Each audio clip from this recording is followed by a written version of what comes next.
எப்போ பிரிஞ்சீங்க? எவ்வளவு நாள் ஒண்ணா வாழ்ந்தீங்க? மேம் இப்போ 1 வருஷம் தான் மேம். நான் பிரிய கூட இல்லை மேம். ஒரு வீட்டில் வந்து நாங்கள் எல்லாம் ஒன்றா தான் இருந்தோம்.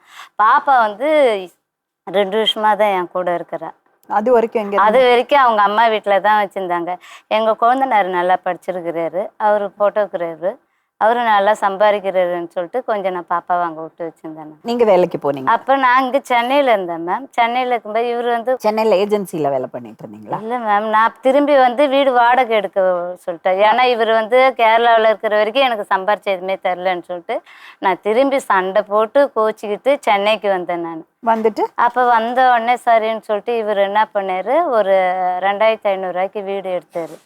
அப்போ இவர் வந்து எனக்கு எதுவுமே தரமாட்டேன். நான் 10,000 ரூபாயிலேருந்து வீட்டிலேருந்து அப்போ நான் ஊரில் வேலைக்கு போயிட்டு இருந்தேன். நான் கம்பெனி போயிட்டு இருந்தோடனே நான் என்ன பண்ணேன், அதில் 10 ரூபா அம்மாட்ட கொடுத்துட்டு 10,000 நான் கைக்கு என் செலவுக்கு. ஏன்னா இவரை பற்றி தான் நம்மளுக்கு தெரிஞ்சிச்சு. தெரியாத இருக்கும்போது என் நகையெல்லாம் இவர்கிட்டே கொடுத்து வச்சுருந்தேன். இவர் என்ன பண்ணார், கல்யாணம் பண்ணும்போது அந்த பீரோவை பூட்டி பூட்டி வச்சுருந்தாரு. புது கல்யாணம் ஆனால் மேம் எல்லோரும் பொண்ணு என்ன போட்டணும் அப்படி தானே மேம் ஊர் சைட்லலாம் கேட்பாங்க. அதால் அந்த செயின் கொடு, சர்ச்சுக்கெல்லாம் போகணுன்னா நான் செயின் போடணும், கம்மல் போடணும்னு சொல்லிட்டு கேட்பேன். இப்போ எல்லாரும் எனக்கு கேட்பாங்க, ஏன் கம்மல் போட பிடிக்காது. இவர் என்ன பண்ணாருன்னா தெரியாமல் எடுத்துன்னு போயிட்டு அடகு வச்சு கல்யாண செலவு பார்த்துக்கிட்டு சரி அடகு வச்சுட்டு சரி வச்சா போனார். நான் வீட்லேயும் இதை சொல்லவே இல்லை மேம். சரி காட்டி கொடுக்கூடாதுன்னு சொல்லிட்டு சொல்லவே இல்லை. அப்புறம் ஒரு நாள் கேட்டால் இவர் பண்ருட்டிக்கு போயிட்டாரு. போனோடனே சரி சாவி மறந்தாலும் கட்டில் பெட்டுங்க கீழே இருந்து திறந்து பார்த்தா வெறும் அட்டை பாக்ஸ் மட்டும் இருக்குமே. அப்போ நான் முடிவு எடுத்தவர் தான் நான்.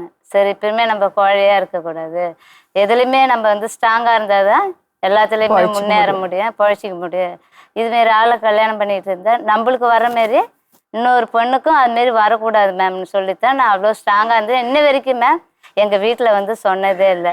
ஆனால் எங்கள் அக்கா தங்கச்சிங்கிட்ட சொல்லுக்கு அழுவேன். நான் அழுவும்போது நீங்களாம் ஒரு கேள்வி வந்து கேட்க மாட்டீங்க, வரமாட்டீங்க.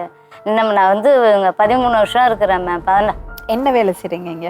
வீட்டு வேலை தான் மேம் செய்கிறேன். எத்தனை வீடு செய்றீங்க? நான் வந்து 14 வீடு செய்கிறேன் மேம். இதுவே நைட் ஷிஃப்ட் வேறு போகிறேன் மேம். நான் இப்போ நீங்கள் சம்பாதிச்சு சேமிச்சு வச்சுருக்கீங்களா? மேம் நான் சம்பாரிச்சு வந்து எங்கள் அக்கா தங்கச்சிங்க எப்படி நல்லா ரிச்சாக இருக்காங்களா அவங்களோட நான் ஒரு 2 மடங்கு அதிகமாக தான் இருக்கணும் தான்.